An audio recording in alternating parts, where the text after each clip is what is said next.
বলিউডের বাদশাহ শাহরুখ খানের জীবন যেন এক নিখুঁত সিনেমার গল্প। দিল্লির এক সাধারণ তরুণ থেকে মুম্বাইয়ের মান্নাত প্রসাদের মালিক হওয়া পর্যন্ত পথটা একেবারেই সহজ ছিল না। আজ যিনি কোটি ভক্তের হৃদয়ে রাজত্ব করেন, তার সাফল্যের শুরুটা ছিল অবিশ্বাস্য রোমাঞ্চে ভরা। একটা ঘটনার ভেতরেই যেন সেই পুরো যাত্রার সূচনা লুকিয়ে আছে।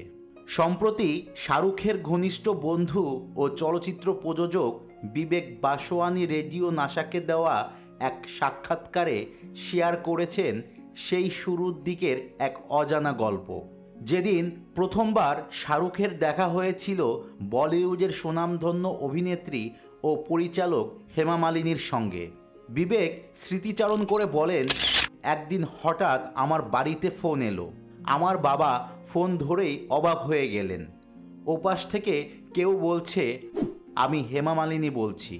বাবা তো অবাক, জিজ্ঞাসা করলেন, হেমা মালিনী মানে সেই হেমা মালিনী? তারপর উনি দৌড়ে এসে আমাকে ঘুম থেকে টেনে তোলেন, বললেন হেমা মালিনী ফোন করেছে।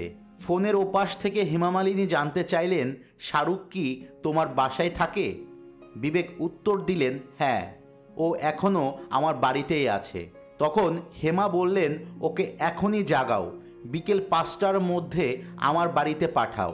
বিবেক বলেন, আমরা তখনই দুইজনই ভয় পেয়ে গেছি, ঠিক যেন দুটো ভীতু ইঁদুর। হেমা মালিনীর বাড়িতে ঢুকেই দেখি এক ভদ্রলোক লুঙ্গি পরে খবরের কাগজ পড়ছে। চিনতে পারিনি। হঠাৎ উনি কাগজ নামাতেই দেখি ওই তো ধর্মেন্দ্র।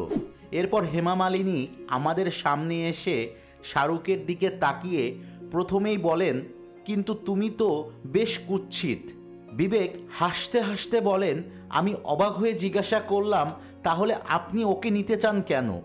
হেমা উত্তর দিলেন, আমির খান আর সালমান খান দুইজনই এই চরিত্রে রাজি হয়নি। তখন বিবেক মজার ছলে একটু গল্প সাজালেন। আমি বললাম, রাকেশ রোশন আর রমেশ সিপি ওকে সিনেমায় নিয়েছে, চুক্তিও হয়ে গেছে।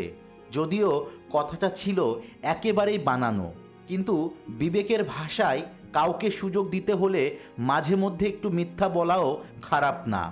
হেমা তখন দৃঢ়ভাবে বলেছিলেন, আমি হেমা মালিনী, আমি ওকে 50,000 রুপি দেব, আর কোনো প্রশ্ন নয়।